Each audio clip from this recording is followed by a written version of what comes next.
arsala rasulahu bil huda wa dinil haqq liyudhhirahu 'ala ad-dini kullihi walau karihal musyrikun. Segala puji bagi Allah Jalla Jalaluh yang telah mengutus Rasulnya dengan petunjuk dan agama yang benar, agar Allah memenangkan agamanya di atas seluruh agama, meskipun orang-orang musyrik membenci hal itu. Ya, pertarungan antara hak dan kebatilan itu akan terus berlangsung, tapi kemenangan selalu diraih oleh kebenaran. Walaupun Allah menguji, Allah memberikan kesempatan buat mereka yang berada di atas kebenaran untuk merasakan kesabaran, merasakan pengorbanan. Allahumma salli wa sallim ala abdika wa rasulika Sayyidina wa maulana Muhammadin wa ala alihi wa ashabihi ajma'in. Ya Allah, semoga salawat dan salam, berkah dan nikmat senantiasa Engkau curahkan untuk hamba kekasih-Mu, untuk baginda Nabi kita Muhammad alaihi salatu wassalam, untuk keluarga beliau, untuk istri-istri beliau, untuk putra-putri beliau, dan untuk seluruh sahabat Nabi. Semoga Allah meridhai kita bersama mereka. Amma ba'd. Bicara rizki dan ajal, kita berbicara tentang masa depan. Masa depan adalah waktu yang penuh dengan misteri. Kita nggak tahu apa yang akan menimpa kita. Kita juga nggak tahu rizki kita. Berapa banyak orang yang buka usaha kemudian bangkrut. Tapi dia berpikir, kalau aku menjadi seorang pegawai, aman. Nggak ada bedanya antara engkau menjadi pegawai yang memiliki gaji tetap dengan seorang pengusaha yang boleh jadi pemasukan dia tidak menentu. Engkau nggak tahu apakah gaji yang engkau akan dapatkan dapat sampai ke tanganmu. Kemudian engkau berikan nafkah kepada istrimu. Atau boleh jadi motormu hilang. Boleh jadi kendaraanmu rusak. Boleh jadi anakmu sakit. Boleh jadi engkau yang sakit. Sehingga yang engkau berpikir kalau menjadi pegawai itu sudah ada jaminan. Enggak. Sama aja. Kita melihat peristiwa-peristiwa yang menimpa saudara-saudara kita.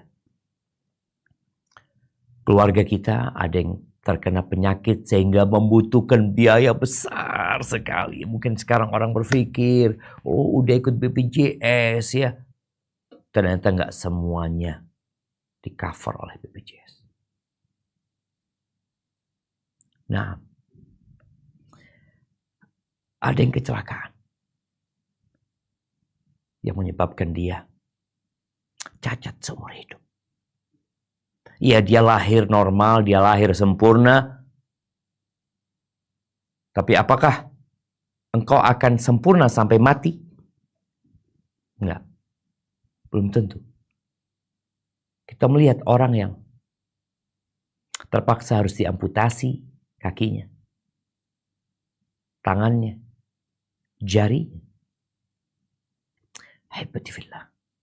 Itu masa depan yang memang sesuatu yang kita tidak mengetahuinya.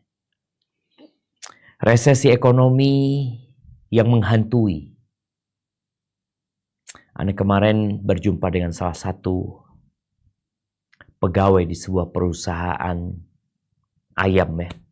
Perusahaan ayam Dia sebagai salah satu supplier mungkin McDonald sama KFC besar-besar jemaah. Dia cerita sebelum COVID, pegawai dia kerja 20 tahun di sana. Pegawai yang ada di dalam itu, insya Allah kalau Anda nggak lupa, 4.900. Setelah COVID tinggal 1.500. Bayangin ya, 3.400 di PHK. Itu dari satu perusahaan. Perusahaan-perusahaan lainnya, jutaan kalau dihitung. Itu masa depan yang kita nggak tahu. Ya, perceraian. Orang berpikir hidup nyaman ya. Tapi ternyata dia harus berpisah. Anak sedih dengar berita dari istri, ada salah satu orang yang sudah tua renta jemaah, cerai, yang menyebabkan berantakan. Apa obat dari ketakutan dan kecemasan? Hari ini kita ngaji. Hari ini kita belajar. Tapi obatnya jamaah iman. Beriman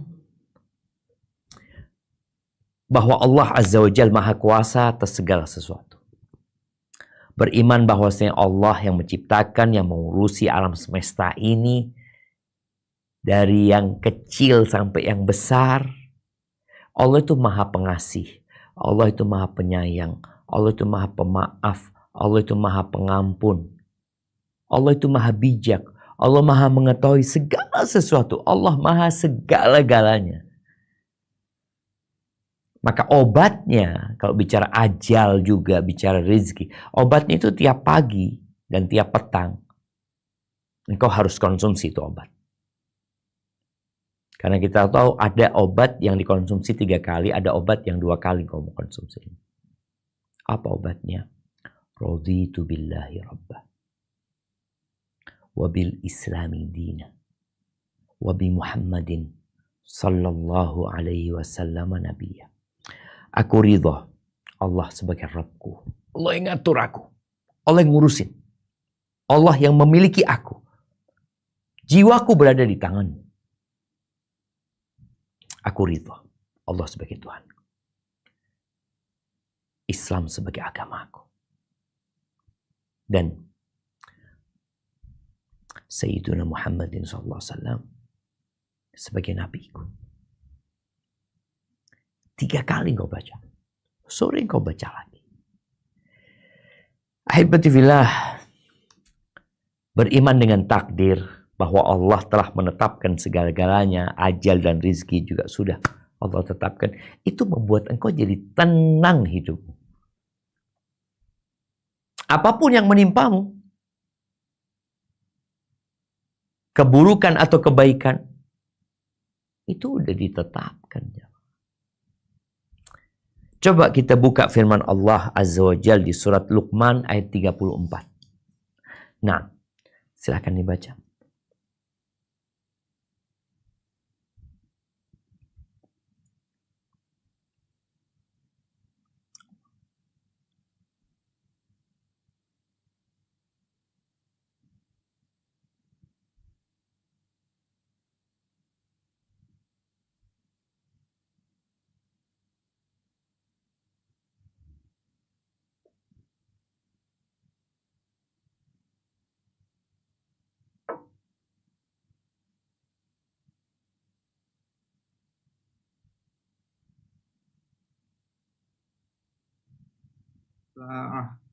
Wa yunazzilul ghais wa ya'lamu ma fil arham wa ma tadri nafsum ma za taksibu goda wa ma tadri nafsum bi ayyi ardin tamut innallaha alimun khabir. Sesungguhnya hanya di sisi Allah ilmu tentang hari kiamat, dan Dia yang menurunkan hujan dan mengetahui apa yang ada dalam rahim, dan tidak ada seorang pun yang dapat mengetahui dengan pasti apa yang akan dikerjakannya besok. Dan tidak ada seorang pun yang dapat mengetahui di bumi mana dia akan mati. Sungguh Allah Maha mengetahui lagi Maha mengenal. Itu Allah Azza wa Jalla. Kiamat kapan terjadi?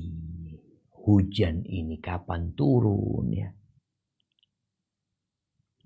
Itu di tangan Allah.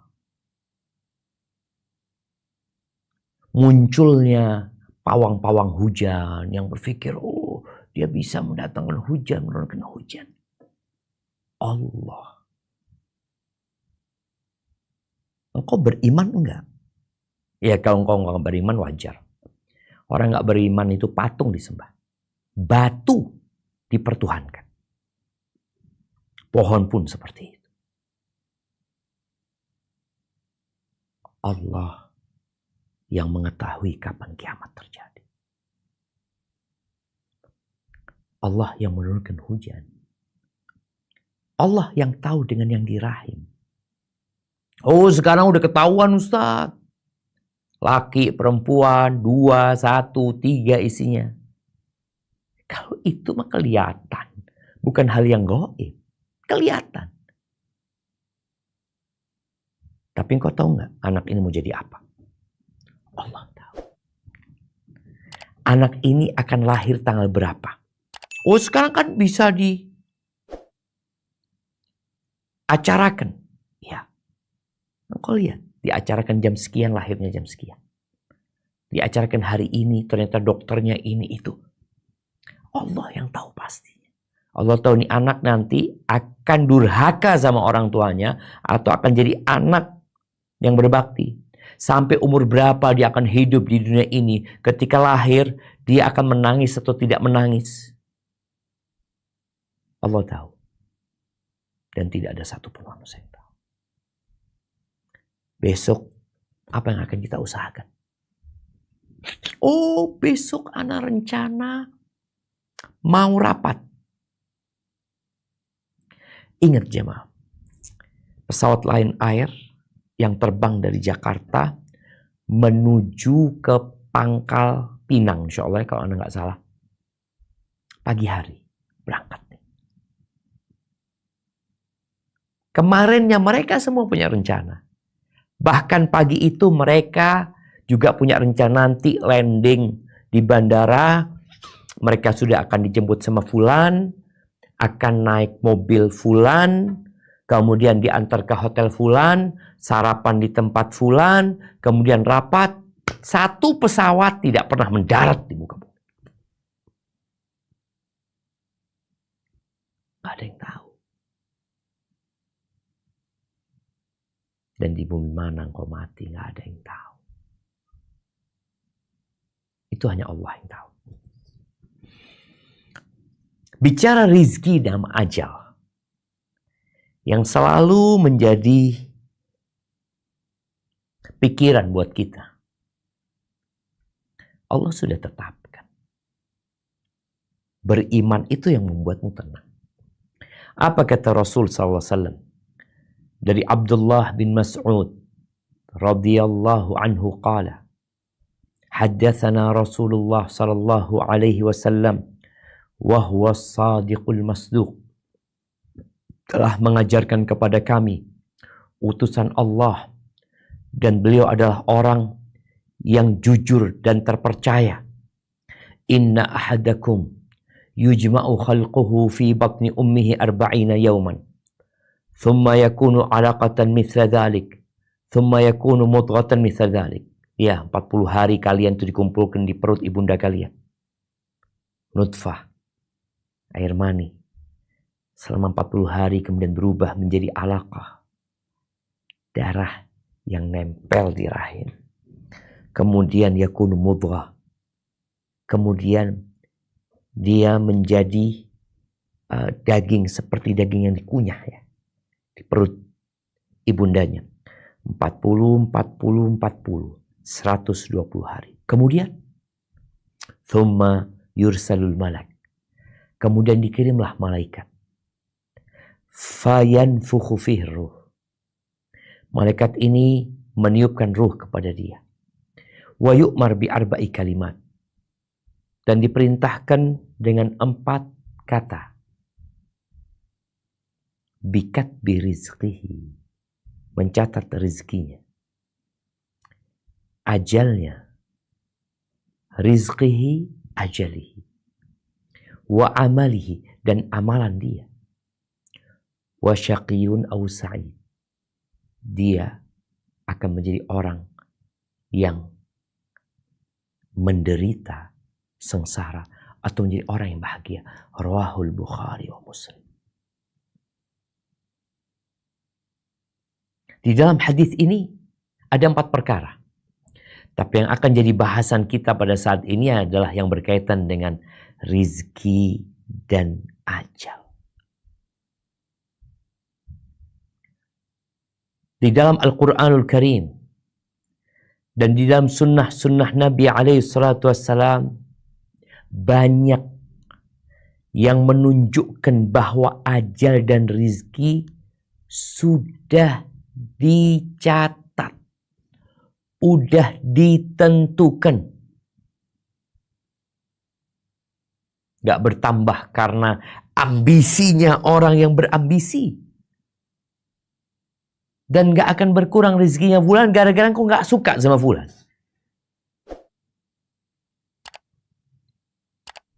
Sudah dicatat. Kalau tadi pencatatan seumur hidup ya. Jadi pencatatan takdir itu ada yang dicatat takdir perorangan. Ada takdir alam semesta. Kalau bicara takdir perorangan, maka dicatat ketika engkau berumur 120 hari. Ada seorang yang ditanya, engkau selama hidup, dalam hidupmu ini, di fase apa yang engkau paling nyaman hidupnya? Kata dia, pada masa 9 bulan di perut ibundaku, kata dia. Makan, minum, semua fasilitas ada, tidur. Gak repot, kata dia. Iya. Setelah umur 120 hari, udah ditulis tuh. Sampai kapan dia akan hidup? Jadi penetapan takdir perorangan itu 120 hari. Yang sebenarnya takdir perorangan ini diambil dari buku induk. Lauhul Mahfuz.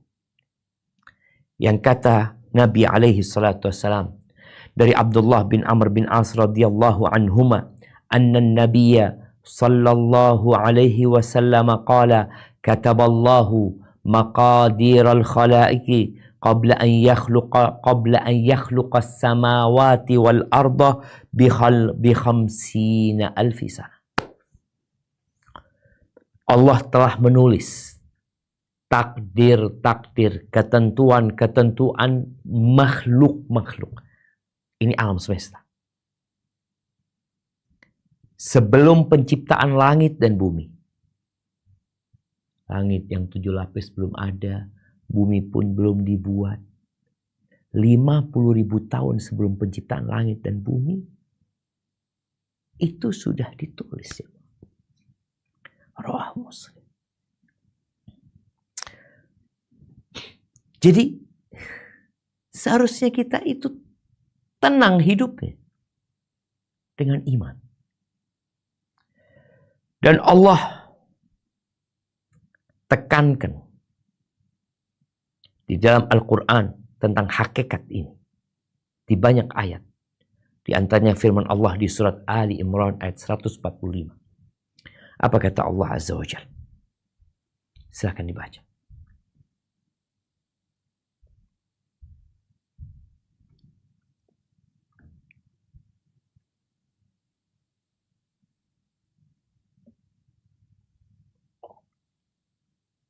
أعوذ بالله من الشيطان الرجيم وما كان لنفس أن تموت إلا بإذن الله كتابا kitaban muajjalan wa may yurid thawabad dunya nu'tis minha wa may Nu'tihi yurid minha. thawabal akhirati nu'tihi minha wa sanajzi syakirin. Sesuatu yang bernyawa tidak akan mati melainkan dengan izin Allah, sebagai ketetapan yang telah ditentukan waktunya. Barang siapa menghendaki pahala dunia, niscaya kami memberikan kepadanya pahala dunia itu. Dan barang siapa menghendaki pahala akhirat, kami berikan pula kepadanya pahala akhirat. Dan kami akan memberi balasan kepada orang-orang yang bersyukur. Allahu Akbar. Engkau gak bakal mati kecuali dengan izin Allah. Dan setiap yang bernyawa tidak akan mati kecuali dengan izin Allah Azza wa Jalla.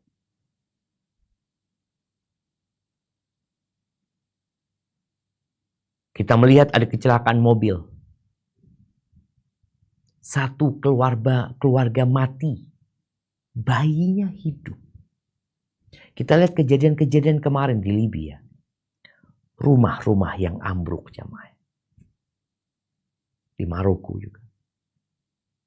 Ditemukan yang hidup jamaah. Nggak masuk akal, 4 hari di situ. Masih hidup. Wa ma kana li nafsin an tamut illa bi'idznillah. Nggak ada orang mati kecuali dengan izin Allah. Mungkin dokter secara ilmu medis yang dia miliki, bahwa orang yang terkena penyakit ini biasanya 6 bulan mati. Ada yang hidup 5 tahun, 6 tahun. Engkau gak bakal mati. Kecuali Allah yang memberikan izin. Mau dibunuh, Allah katakan gak mati. Gak mati. Jalla Jalaluh. Tinggal bagaimana seharusnya engkau menyikapi kehidupan ini. Engkau cari apa dalam kehidupan ini. Engkau tahu engkau bakal mati. Dengan izin Allah Azza wa Jalla. Tapi dalam hidup ini engkau cari apa? Engkau cari dunia, engkau akan tinggalkan. Engkau mau sukses, mau kaya, engkau mau mendapatkan kekuasaan, mati engkau. Pak Harto yang berkuasa 32 tahun, mati. Muammar Gaddafi yang berkuasa kalau 40 tahun dia mati. Tapi matinya dengan izin Allah. Semua hanya menanti antrian. Di surat Al-A'raf ayat 34. Apa kata Allah Azza wa Jalla? Nah, silakan dibaca. Walikulli ummatin ajal. فَإِذَا جَاءَ أَجَلُهُمْ لَا يَسْتَأْخِرُونَ سَاعَةً وَلَا يَسْتَقْدِمُونَ. Dan setiap umat mempunyai ajal, batas waktu. Apabila ajalnya tiba, mereka tidak dapat meminta penundaan atau percepatan sesaat pun. Allahu Akbar. Ya, ketika terjadi gempa di Palu, di Lombok ada yang satu kampung habis. Ketika terjadi tsunami, ratusan ribu ya habis. Kalau sudah datang waktunya, dia udah nggak ada yang bisa mundur. Ada yang minta dipercepat, nggak bisa. Udah ada waktu. Orang-orang munafikin di masa Nabi alaihi salatu wassalam ya. Mereka adalah golongan yang berbaur dengan umat Islam, yang mereka menggunakan pakaian-pakaian umat Islam, yang mereka berbahasa dengan bahasa umat Islam. Ketika ada kewajiban untuk berjihad di jalan Allah Azza wa Jalla, berperang. Itu orang-orang munafik. Karena sifat pengecut mereka, takut mereka. Mereka bikin alasan ini, itu. Mereka nggak mau ikut perang. Karena dalam bayangan mereka dengan nggak ikut perang, mereka akan selamat dari kematian. Ya jamaah. Engkau nggak mati sekarang, besok mati. Engkau nggak mati di medan perang, kau mati. Kalau sudah datang waktunya, engkau bakal mati. Apa kata Allah Azza wa Jalla di surat Ali Imran ayat 154? Membantah, menyanggah keyakinan mereka.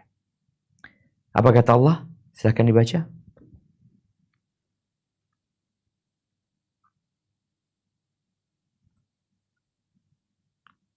A'udzu billahi Ayat 154 ya. minasyaitonir rajim. Baik, Tsumma anzala 'alaikum min ba'dil ghammi amanatan nu'asan yaghsha ta'ifatan minkum wa ta'ifatun qad ahammatuhum anfusuhum yadhunnuna billahi ghairal haqqi dhannal jahiliyah yaquluna hal lana minal amri min syai'in qul innal amra kullahu lillah. Baik, kalau berhenti di syai' itu berhenti min syai'. Nah, Ustaz. Yaquluna hal lana minal amri min syai'. Qul innal amra kullahu lillah. Yukhfuna fi anfusihim ma la yubduna lak. Yaquluna law kana lana minal amri syai'um ma qutilna hahuna. Qul law kuntum fi buyutikum labarazal ladzina kutiba alaihimul qatlu ila madaji'ahim waliyabtaliyallahu ma fi sudurikum waliyumahhisa ma fi qulubikum wallahu alimun bidzatis sudur. Shadaqallah. Kemudian setelah kamu berduka cita, Allah menurunkan kepada kamu keamanan berupa kantuk yang meliputi segolongan dari kamu, sedang segolongan lagi telah dicemaskan oleh diri mereka sendiri. Mereka menyangka yang tidak benar terhadap Allah seperti sangkaan jahiliyah. Mereka berkata, apakah ada bagi kita barang sesuatu hak campur tangan dalam urusan ini? Katakanlah, sesungguhnya urusan itu seluruhnya di tangan Allah. Mereka menyembunyikan dalam hati mereka apa yang tidak mereka terangkan kepadamu. Mereka berkata, sekiranya ada bagi kita barang satu hak campur tangan dalam urusan ini, niscaya kita tidak akan dibunuh dikalahkan di sini. Katakanlah, sekiranya kamu berada di rumahmu, niscaya orang-orang yang telah ditakdirkan akan mati, terbunuh itu keluar ke tempat mereka terbunuh. Dan Allah berbuat demikian untuk menguji apa yang ada dalam dadamu dan untuk membersihkan apa yang ada dalam hatimu. Allah Maha mengetahui isi hati. Allahu Akbar jemaah. Urusan itu semua di tangan Allah Azza wa Jalla. Bagaimana kondisi orang-orang munafikin, orang-orang yang beriman, tenang mereka. Bahkan dalam kondisi perang, mereka ngantuk dan mereka bisa tidur. Sedangkan yang orang-orang munafik, cemas, khawatir. Kita nih punya campur tangan apa enggak dalam urusan ini? Maka dikatakan, Qul innal amrahu kullahu lillah. Semua urusan itu milik Allah Azza wa Jalla. Mereka memiliki keyakinan jahiliyah. Mereka mengatakan andai kata kita punya urusan nggak mungkin kita mati, nggak mungkin kita kalah. Engkau kalau di rumah pun, kalau waktunya engkau mati, waktunya engkau terbunuh, engkau akan keluar dari rumah itu. Pasti, ya. Jadi ujian itu diturunkan agar tampak mana orang-orang yang benar-benar beriman, mana yang pura-pura beriman. Dan kalau kita melihat ya di medan perang, lebih banyak yang mati menghadapi musuh, apa lebih banyak yang mati yang kabur dari musuh? Yang kabur lebih banyak yang mati. Khalid bin Walid rahimahullahu ta'ala, ketika dia mau meninggal, dia mengatakan la namat a'yunul jubana. Semoga nggak tidur tuh orang-orang pengecut. Ha anada, kata dia, nih aku nih. Tidak ada satupun tempat di tubuhku kecuali ada bekas tebasan pedang atau tusukan tombak atau anak panah. Khalid ini bukan orang yang kebal, jemaah. Ada banyak bekas luka, full tubuhnya Khalid penuh dengan luka. Lalu Khalid mengatakan, ha anada amutu kama yamutu thawr. Aku mati seperti matinya sapi jantan. Dia ikut perang gak mati, ikut perang gak mati, perang lagi gak mati, gak mati. Kenapa? Belum waktunya mati. Di sini ditumbuhkan keimanan. Kalau ajalmu datang, engkau gak perlu di medan perang. Di rumahmu datang. Kalau ajalmu itu ada di lampu merah, engkau akan berangkat ke lampu merah, tabrak, mati kau. Akan keluar engkau. Kenapa? Urusan ini milik Allah Azza wa Jalla. Maka ahibati fillah, udah ditetapkan. Dan ajal ditetapkan bersama rizki. Artinya antum tidak akan mati kecuali rizki antum habis. Udah lengkap, lunas, berangkat. Loh, tapi kita melihat Ustaz, ada orang-orang yang Masya Allah, hartanya masih banyak, istrinya masih hidup, mobilnya juga banyak, aset dia di mana-mana, mati dia, rizki dia udah selesai. Rizki dia udah selesai, mati dia. Loh itu sisanya bukan milik dia. Makanya jangan sampai kau capek menghimpun harta, ternyata bukan rizki. Mungkin rizki anak-anakmu, mungkin rizki istrimu. Mungkin nanti rizki orang yang akan menikahi istrimu. Ketika janda kaya ya, banyak laki-laki yang datang, rizki pun udah selesai. Istrimu dinikahin oleh seorang laki-laki dan mendapatkan rizki lewat istrimu. Menikmatin rumahmu, mobilmu. Nah, karena bukan rizki. Ahibati fillah, rizki juga sudah dicatat. Dan Allah tekankan dengan menyebutkan jaminan. Engkau hadir ke muka bumi ini, sudah dijamin rizkinya. Fasilitas semua udah diberikan sesuai yang ditetapkan buat engkau.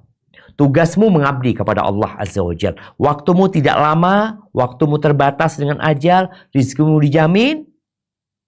Apa tugasmu? Mengabdi kepada Allah Azza wa Jalla. Seperti orang yang sudah dikasih fasilitas rumah, ya, kasih fasilitas kesehatan, santunan beras, ini, itu. Tugasmu engkau bekerja di perusahaan ini, majukan perusahaan ini. Tapi kita tahu perusahaan tidak pernah memberikan mata kepada kita, tidak pernah memberikan kaki kepada kita, nggak ngasih apa-apa tuh perusahaan. Nah, Allah berikan segalanya. Jadi kalau dilihat fasilitas yang diberikan Allah, jauh lebih berharga dari semua fasilitas yang pernah diberikan manusia kepada manusia. Lu Ustaz, ini anak kasih mobil Mercy, Ustaz. Orang ini, Ustaz, kerjanya nggak benar. Anak kasih rumah villa, Ustaz, kolam renang di belakangnya, pembantu, makanan semua siap. Engkau dikasih kaki sama Allah. Lebih berharga daripada jutaan mobil yang ada di muka bumi. Cuma manusia gak sadar. Baik, apa kata Allah di surat Hud ayat 6? Menjamin rizki semuanya. Bukan cuma engkau. Kecoa pun ada rizkinya. Kambing, apa aja ada rizkinya. Apa kata Allah Azza wa Jalla di surat Hud ayat 6? Tafadhol dibaca. Wa ma min dabbatin fil ardi illa 'ala Allahi rizquha wa ya'lamu mustaqarraha wa mustawda'aha kullun fi kitabim mubin. Dan tidak ada suatu binatang melata pun di bumi melainkan Allah lah yang memberi rezekinya, dan Dia mengetahui tempat berdiam binatang itu dan tempat penyimpanannya. Semuanya tertulis dalam kitab yang nyata, Lauh Mahfuz. Allahu Akbar. Ahibati fillah. Wa ma min dabbatin fil ard. Tidak ada satupun yang melata di muka bumi ini. Antum gak sendirian di muka bumi ini. Antum coba keluar lihat, ada burung-burung. Ada semut. Ada ikan. Nanti tahu-tahu lewat kucing. Tikus. Cicak. Serangga-serangga kecil. Kupu-kupu. Sapi.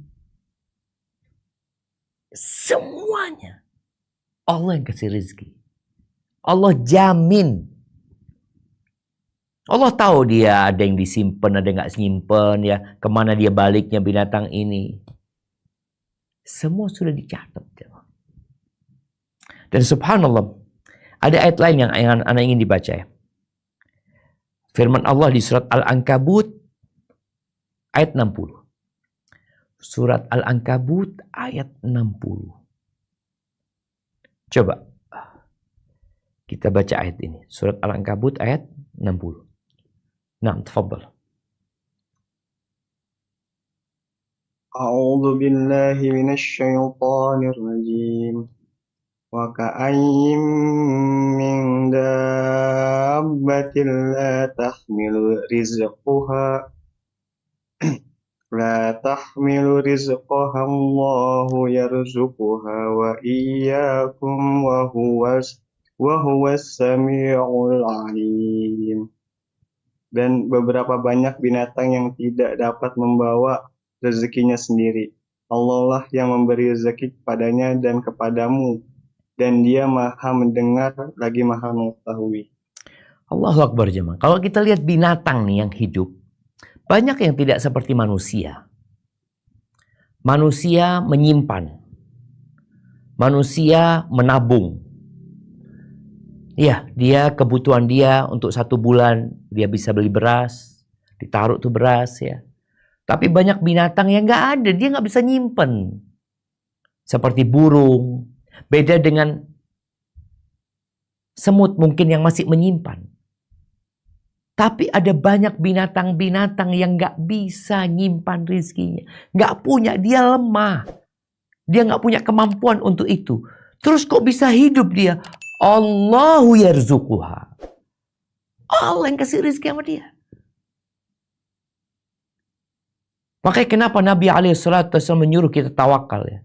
Kalau kalian tawakal kepada Allah dengan sebenar-benarnya tawakal, Allah akan kasih rezeki kalian seperti burung. Burung gak bisa nyimpen jamaah. Burung itu gak ada pikiran dia, ya Allah gimana ya besok makan ya. Ini lagi musim hujan ini. Dia ngobrol sama lakinya mungkin, mas ya apa mas, ini besok musim hujan. Kayaknya pagi-pagi udah hujan, anak-anak gimana nih? Subhanallah.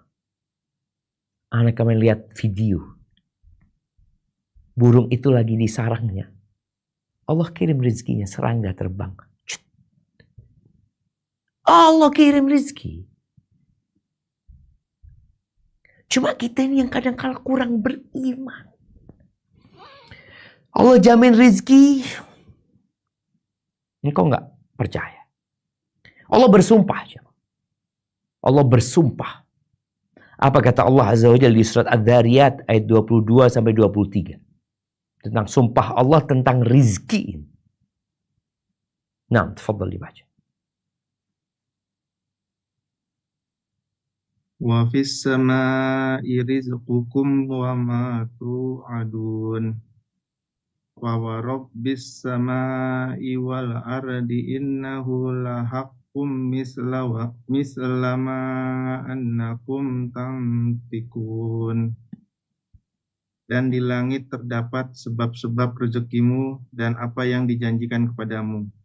Maka demi Tuhan langit dan bumi, sungguh apa yang dijanjikan itu pasti terjadi seperti apa yang kamu ucapkan. Allahu Akbar jamaah. Allah bersumpah. Udah dijamin rezeki. Allah nyuruh kita tawakal, berserah diri kepada Allah Azza wa Jal. Allah itu maha hidup dan tidak mati. Engkau serahkan sama Allah. Perintah untuk bertawakal banyak. Wa 'alallahi falyatawakkalul mu'minun. Wa tawakkal 'alal hayyil ladzi la yamut. Serahkan sama Allah. Fa idza azamta fatawakkal 'ala Allah. Kalau engkau sudah punya tekad, udah serahkan sama Allah Azza wa Jalla. Maka orang yang tidak merasa nyaman dengan jaminan Allah. Kita tahu ya, ada banyak garansi yang menipu. Syarat dan ketentuan ditulis kecil di sana. Padahal syarat dan ketentuan nggak bisa dipenuhi. Ada garansi-garansi yang kita nggak merasa nyaman. Bahkan orang kadang-kadang kalau beli, ya ini kita tidak sedang berbicara tentang hukum garansi. Tapi biasanya orang itu kalau beli, dia akan cari garansi yang paling apa ya? Paling memuaskan gitu. Allah kasih garansi sama engkau. Engkau nyaman nggak sama garansi Allah? Engkau percaya nggak dengan sumpah Allah? Allah bersumpah tentang jaminan rezeki. Kemudian engkau tidak peduli dengan perintah Allah untuk bertawakal. Ya, Allah berjanji, Allah mengancam, perintahnya tolong dijalankan, engkau enggak. Engkau akan menjadi orang-orang yang merugi. Binasa dan menderita hidupmu di muka bumi. Ada orang-orang yang na'udzubillah ya. Kita kadang kasihan sama satu orang. Ana pernah kasihan sama satu orang. Kita bantu, ternyata orang ini memang minal halikin ya. Kasihan dia. Dia orang-orang yang kurang bersyukur sama Allah ya. Nggak bersungguh-sungguh. Ambisinya duniawi. Apa kata Hasan al-Basri? Rahimahullahu ta'ala. La'anallahu aqwaman aqsama lahum rabbuhum falam yusaddiqu. Allah melaknat satu kaum yang Allah bersumpah untuk mereka, memberikan jaminan kepada mereka. Mereka nggak percaya. Terkutuk nih orang-orang ini. Haram ibn Hayyan pernah bertanya kepada gurunya Ibn Adham, Ibrahim ibn Adham. Dia mengatakan, "Aina ta'muruni an uqim?" Engkau suruh aku tinggal di mana? Ini murid tanya sama gurunya. Dia mau belajar, dia mau menuntut ilmu, dia ingin hijrah ya. Engkau suruh aku tinggal di mana? Lalu gurunya ini menunjuk arah ke Syam. Kau berangkat ke Syam. Lalu tanya dia, ini Haram ini. Wa kaifal ma'isha? Gimana penghidupan di sana? Kok aku disuruh ke sana? Apa kata Ibrahim? Uffin li hadhil qulub. Celaka buat hati-hati ini. Buat hati. Laqad khalataha syak. Hati itu sudah bercampur dengan keraguan. Sehingga nasihat gak manfaat buat dia. Orang ada yang ragu dengan rizki. Ketika dia kerja di tempat yang haram.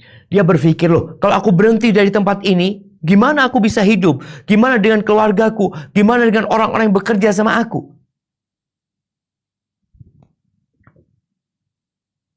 Engkau tahu urusan ini punya siapa? Allah Azza wa Jalla. Allah jamin, Allah sumpah. Engkau ragu. Oh iya Ustaz, tapi kan harus ada usaha. Nah, tapi tunjukkan keimananmu kepada Allah Azza wa Jal. Bahwa engkau belum lahir, rizkimu udah dicatat. Para sahabat Nabi radhiyallahu ta'ala anhum ketika hijrah dari Mekah ke Madinah. Mereka nggak tanya, nanti gimana hidup di Madinah ya? Aku nggak kenal sama siapa-siapa di Madinah. Rumahku di sini, usahaku di sini, keluargaku di sini, kenalanku semua di sini. Berangkat mereka nggak tahu. Mereka cuma punya keyakinan Allah yang menjaminkan rizki buat mereka. Sampai kota Madinah, ya alhamdulillah mereka hidup. Susah ya, susah. Kesusahan itu untuk menguji kebenaran imanmu kadangkala. Ahibati fillah. Coba renungkan hadis ini. Ada hadis yang diriwayatkan oleh Ibn Majah dan yang lainnya. Dari Abu Umamah radhiyallahu anhu. Bahwa Nabi alaihi salatu wassalam bersabda. Dalam riwayat lain disebutkan Nabi nyuruh sahabatnya, halumma ilayya, sini kumpul semua. Nabi mau menyampaikan sesuatu. Ketika mereka berkumpul, Nabi mengatakan, Inna ruhal qudus nafatha fi ru'i. Sesungguhnya Jibril, ruhul qudus, itu menghembuskan di jiwaku. Annan nafsa lan tamut. Hatta tastakmila ajalaha wa tastau'iba rizqaha. Bahwa jiwa itu tidak akan mati sampai waktunya sempurna dan rizkinya lengkap. 2. Engkau tidak akan mati sampai rizkimu sempurna dan waktumu udah habis memang. Game over, udah selesai. Fattaqullah. Itu tadi informasi, kabar, wahyu, agar kita beriman. Kemudian sikap kita apa? Setelah engkau punya iman, maka ingat sabda Nabi SAW. Fattaqullah. Bertakwalah kalian kepada Allah SWT. Bertakwalah kepada Allah. Wa ajmilu fit talab. Dan dalam mengais rizki, gunakan cara yang baik, cara yang halal, cara yang penuh dengan ketaatan. Udah tahu rezeki yang ditetapkan, terus gimana? Tidur? Enggak, engkau jangan tiduran. Engkau takutlah sama Allah, laksanakan perintah Allah, jauhi larangan Allah. Allah perintahkan kita untuk mencari rezeki. Allah perintahkan kita untuk menjaga diri, pakai baju besi ketika dalam peperangan. Nabi alaihissalatu pakai baju besi ketika perang. Beriman dengan takdir bukan berarti kita nggak berusaha. Iman itu menancap di dalam dada, kemudian di lisan kita ucapkan, di raga kita jalankan. Bertakwalah kalian kepada Allah. Carilah rezeki dengan cara yang baik. Wala yahmilanna ahadakum istibta'ur rizq. Jangan sampai gara-gara ada keterlambatan di rizki dia. Nggak cepat punya rumah, nggak cepat punya mobil, nggak cepat kaya lah mungkin dia.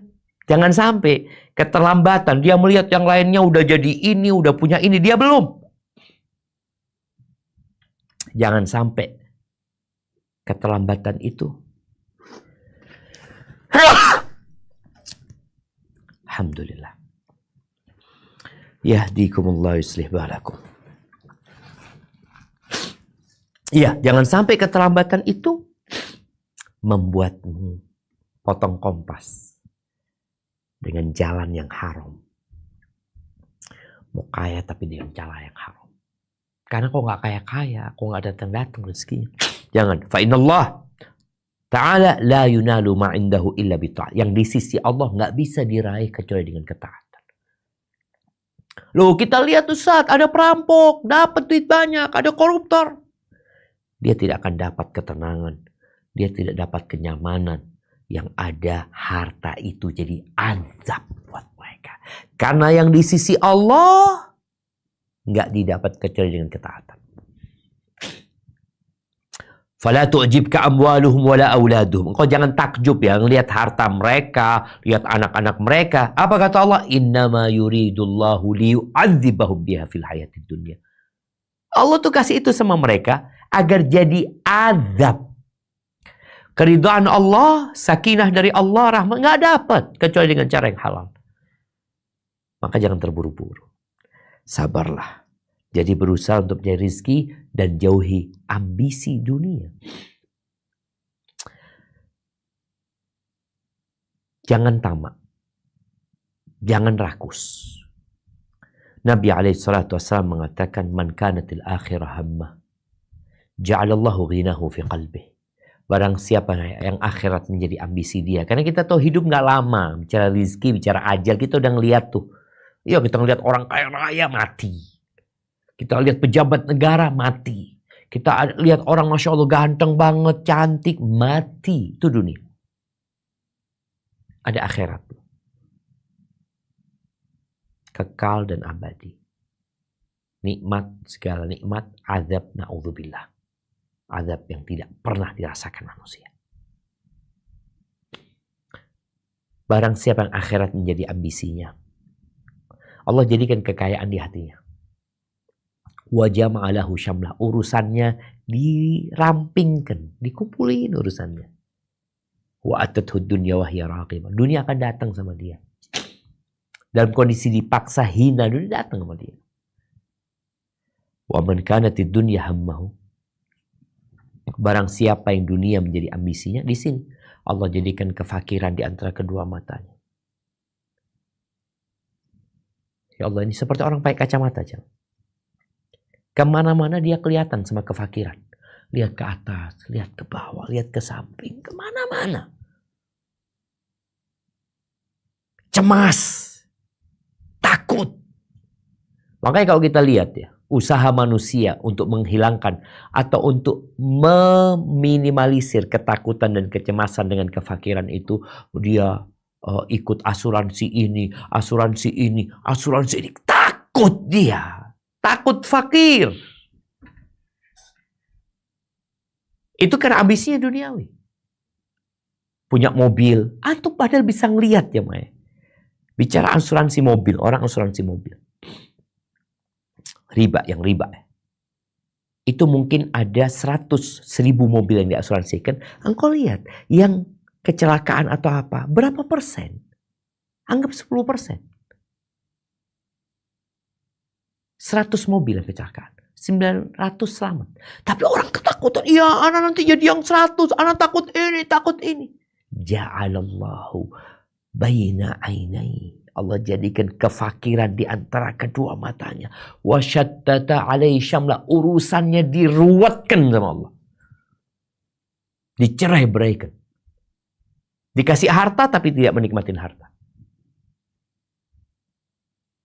Ini yang dikasih harta ya. Karena ada yang nggak dikasih harta juga. Ambisinya duniawi tapi dia secara penampilan ya penuh dengan penderitaan. Hatinya menderita, hidupnya menderita. Walam ya'tihi minad dunya illa ma qaddara lahu. Dan dunia nggak akan datang kepada dia kecuali yang sudah ditakar. Itu aja yang datang. Bikin perusahaan lagi. Ya Allah, beriman dengan takdir Allah. Ya Allah, jadikan ambisi kita. Ada doa Nabi SAW, wala taj'alid dunya akbara hammina wala mablagha ilmina. Ya Allah, jangan jadikan dunia itu ambisi kita yang terbesar. Jangan ya Allah. Ilmu kita jangan sampai hanya untuk cari dunia.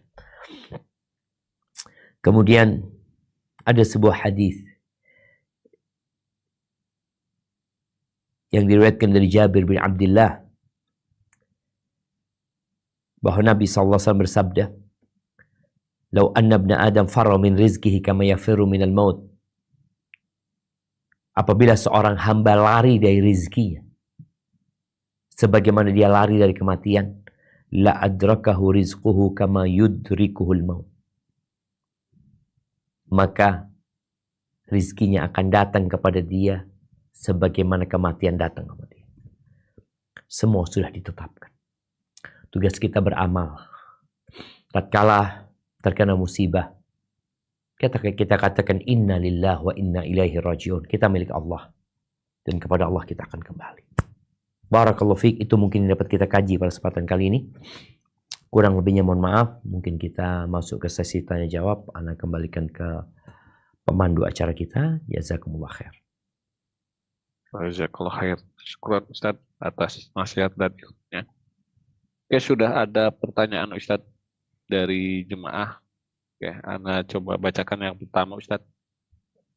Minta sarannya Ustaz. Rizki itu kan qadarullah dan sudah ditetapkan ya Ustadz.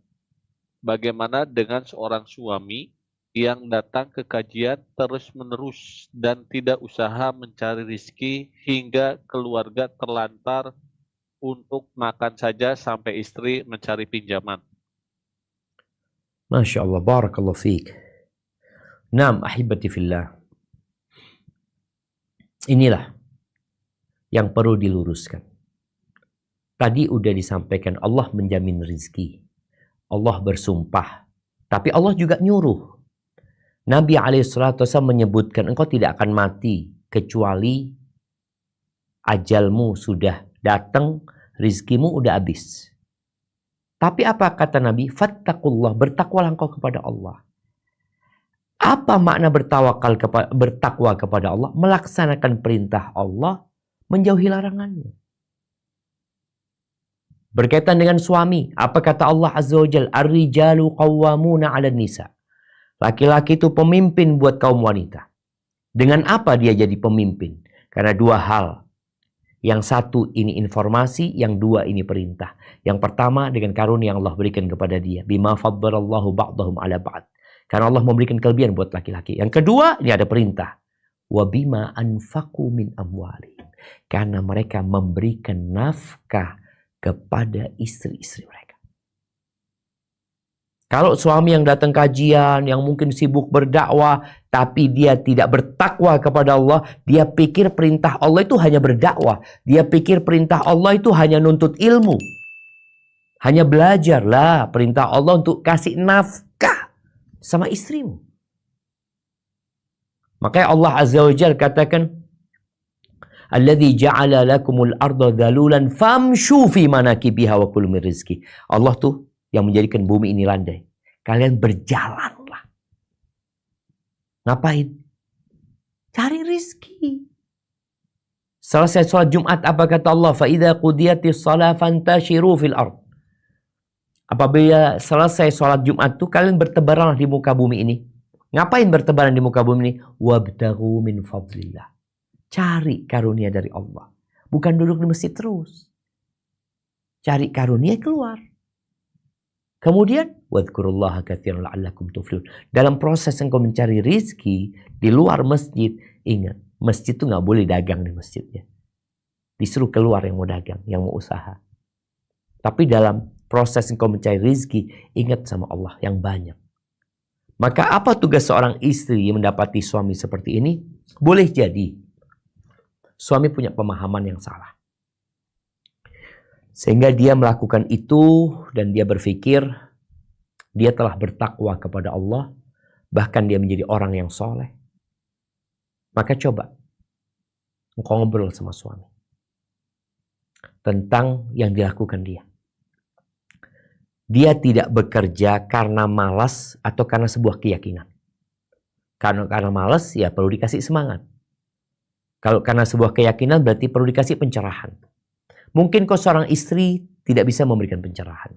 Kau ngomong sama suami, Mas, aku ini siap menerimamu apa adanya. Aku siap berjuang bersama anak-anak. Tapi aku ingin memastikan bahwa yang kau lakukan itu sesuai dengan syariat. Apakah Nabi Muhammad SAW seperti itu? Apakah Abu Bakar yang dijamin masuk surga seperti itu? Apakah Umar, Uthman, Ali bin Abi Thalib, Abdurrahman bin Auf seperti itu? Coba yuk kita berangkat ke seorang ustadz. Engkau cari ustadz, minta penjelasan. Bukan ustadznya dia. Tapi ustadz yang memang mengajak kepada Al-Quran dan Sunnah. Sesuai dengan pemahaman salafus saleh.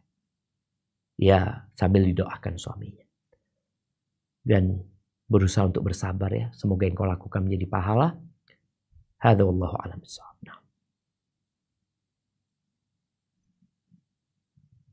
Izin pertanyaan berikutnya Ustaz. Bismillah, Assalamualaikum. Ustadz izin bertanya, bagaimana cara mengatasi takut kematian? Jadi terbayang bagaimana nanti anak-anak, suami menikah lagi. Jadi perasaan kesedihan-kesedihan itu seperti dirasa-rasa dari sekarang.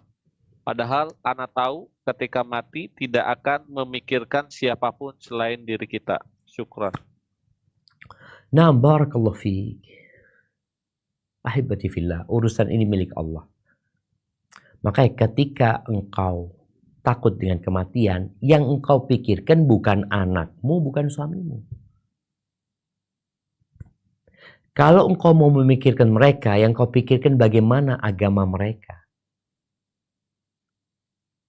Ketika Nabi Ya'qub ajalnya datang, kumpul anak-anaknya, beliau khawatir. Bukan dengan rizkinya, karena rizkinya sudah ditetapkan. Beliau khawatir dengan amalan mereka, dengan ibadah mereka nantinya. Ma ta'buduna min ba'di. Kalian akan nyembah siapa setelah aku mati nanti? Jadi yang harus engkau pikirkan bagaimana engkau di alam kubur sana, engkau mendapatkan nikmat. Kalau bicara bagaimana dengan suami, ini jamaah. Semoga para wanita dikasih hidayah ya. Sampai dia mati, dia masih ada cemburu. Nanti nikah sama siapa dia? Ini belum. Ya Allah ya. Sampai ada yang nanti di akhirat masih dia berpikir kecemburuan. Baca a'udzubillahi minasyaitonirrajim. Pertama, engkau harus yakin. Boleh jadi suamimu dulu yang mati, bukan engkau. Kenapa engkau berpikir engkau dulu yang mati? Oh, anak sakit-sakitan Ustaz. Wa kam min maridin. Berapa banyak orang yang sakit. Asyatulan minad dahr. Hidup panjang. Dan berapa banyak orang yang sehat. Wa kam min sahihin mata bi ghairi saqami. Sehat mati tanpa sakit. Maka kekhawatiranmu dengan kematian seharusnya mengantarmu mempersiapkan diri. Bicara anak-anak, bagaimana dengan anak-anak? Anak-anak milik Allah, bukan milikmu. Bagaimana dengan suami? Suami milik Allah, bukan milikmu. Maka berusaha untuk menumbuhkan itu. Ketika datang itu lagi, katakan hasbunallahu wa ni'mal wakil. La hawla wa la quwwata illa billah. Baca a'udzubillahi minasyaitonirrajim. Engkau yang seharusnya berpikir, bagaimana kira-kira engkau di sana nanti? Ada seorang ayah di atas ranjang kematian. Dia lihat istrinya nangis, anaknya pada nangis ya. Sang ayah ini lihat semuanya nangis, tanya dia, kalian kenapa menangis? Kata mereka, iya kalau engkau mati siapa nanti yang ngurusin kita? Bagaimana kita? Bagaimana usahamu nanti ini itu macam-macam? Kata bapaknya, oh kalian menangis untuk diri kalian sendiri ya. Kalian gak mikirkan bagaimana bapak kalian di kuburan sendirian di sana? Gak mikir itu kalian. Bagaimana ditanya mungkar dan nakir. Dan kebanyakan orang nangis itu ya. Urusan dunia. Na'udzubillah. Semoga kita jangan sampai menjadi orang-orang yang ambisinya dunia. Hadza wallahu a'lam bissawab.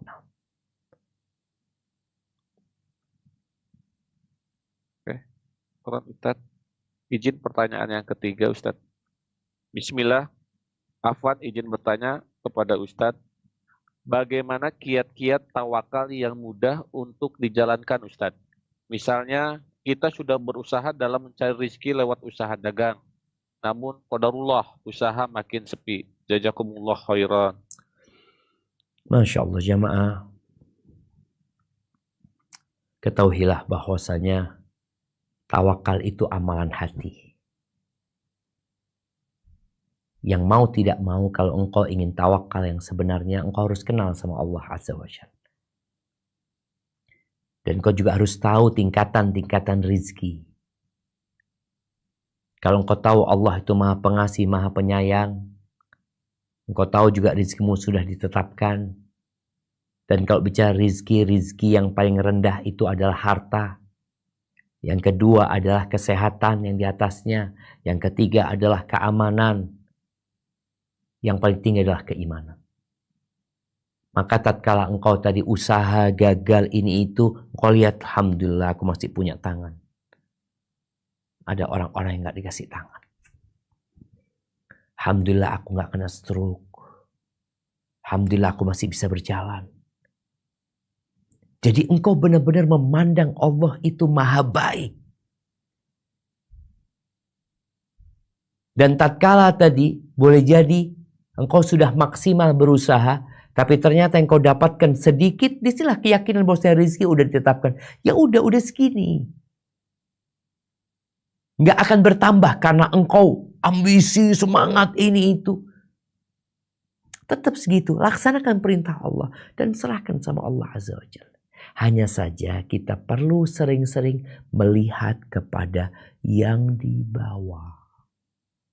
Penyakit manusia melihat ke atas. Dunia ini menggoda, mempesona. Dia ngelihat, oh fulan punya ini, fulana punya ini, aku kok kayak gini. Engkau lihat lebih banyak yang ruwet hidupnya, yang lebih ruwet daripada engkau. Lebih susah, maka lihatlah kepada yang di bawah. Insya Allah, engkau akan terus berbaik sangka sama Allah, dan akan terus menyerahkan semua kepada Allah. Ketika engkau keluar rumah, selalu membaca, Bismillahi, tawakkaltu ala Allah, la hawla wa la quwwata illa billah. Barakallahu fiik.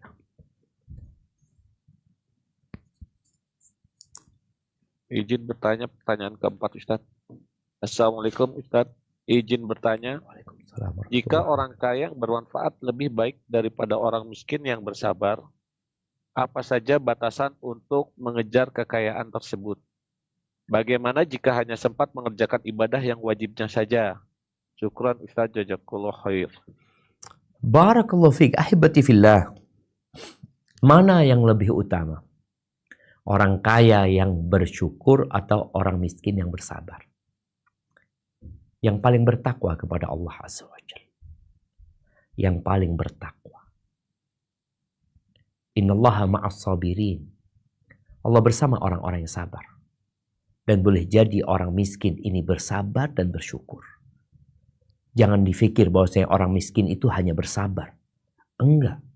Orang miskin pun perlu bersyukur. Karena Allah kasih nikmat banyak sama dia. Jangan berpikir nikmat itu hanya harta. Sehingga kalau bicara syukur itu, oh harta bersyukur, kaya bersyukur. Miskin pun harus bersyukur. Harus bersyukur. Atas nikmat yang Allah berikan kepada dia.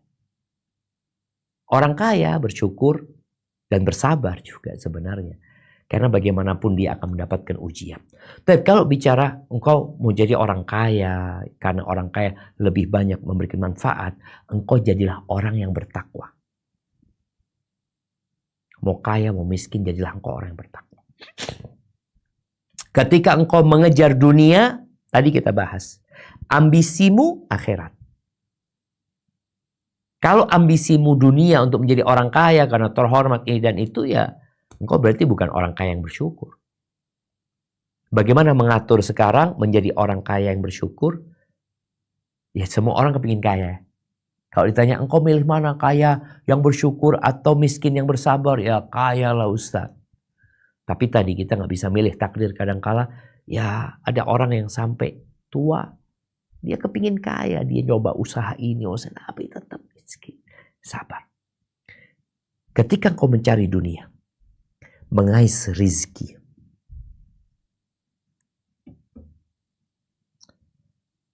engkau tanyakan kepada dirimu, untuk apa? Iya, untuk apa? Kalau hanya untuk kesenangan berarti untuk dunia. Kalau engkau berpikir enggak Ustaz, anak kepingin berangkat umroh, anak kepingin berangkat haji, anak kepingin menghajikan orang tua anak kepingin nyumbang buat masjid, buat sekolahan, buat ini, itu macam-macam.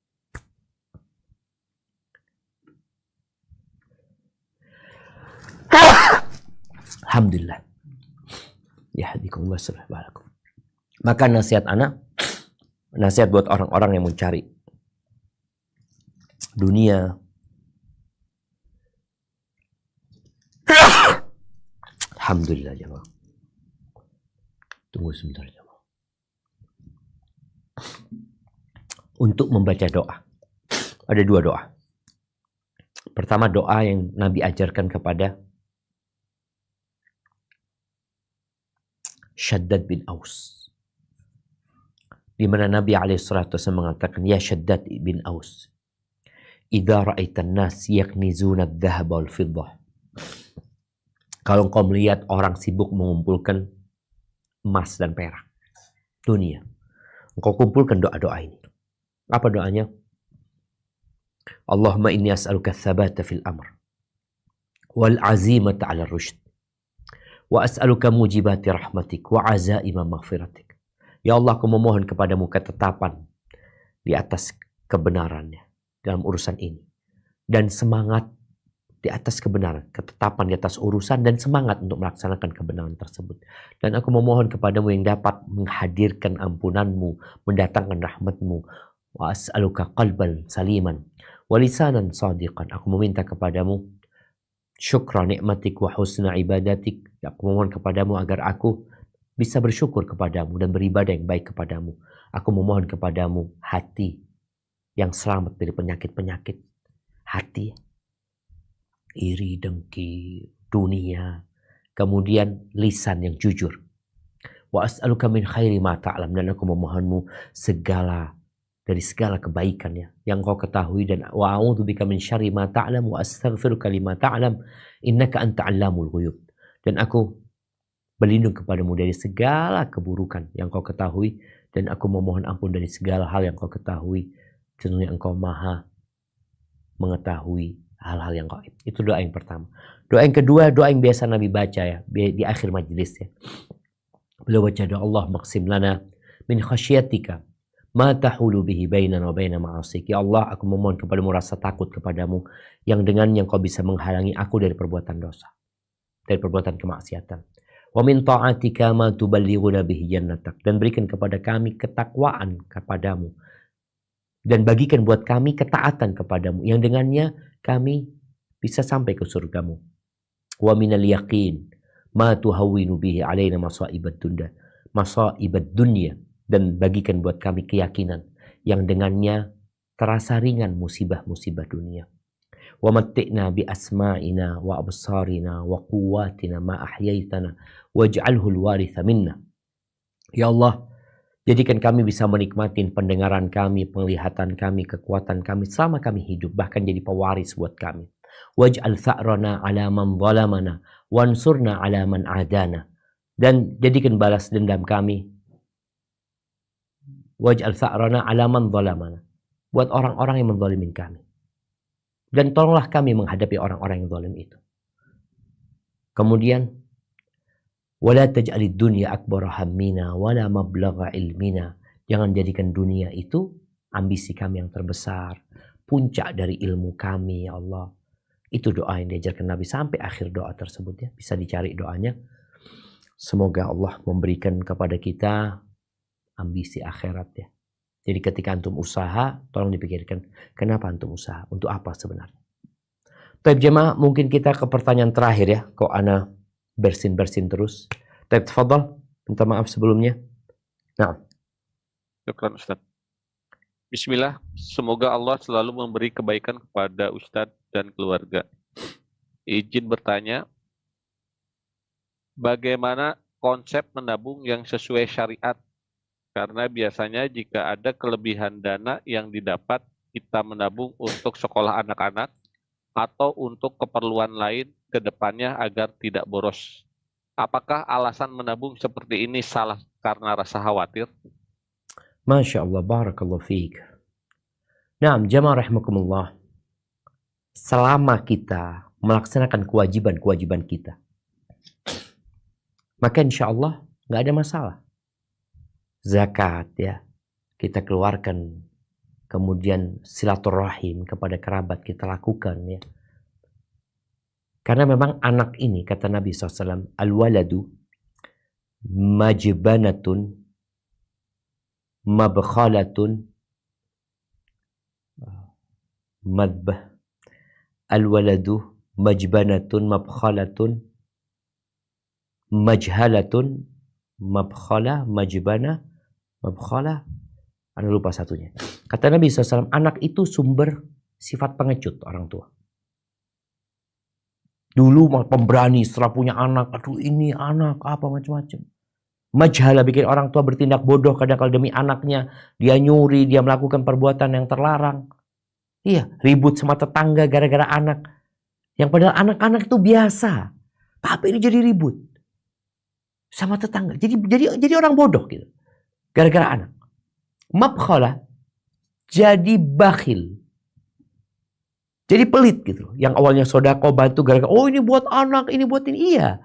Maka tadi standarnya engkau menabung boleh untuk kebutuhan anak-anakmu, untuk supaya tidak boros, tapi jangan sampai meninggalkan kebaikan-kebaikan yang bisa engkau lakukan. Apalagi yang menjadi sebuah kewajiban.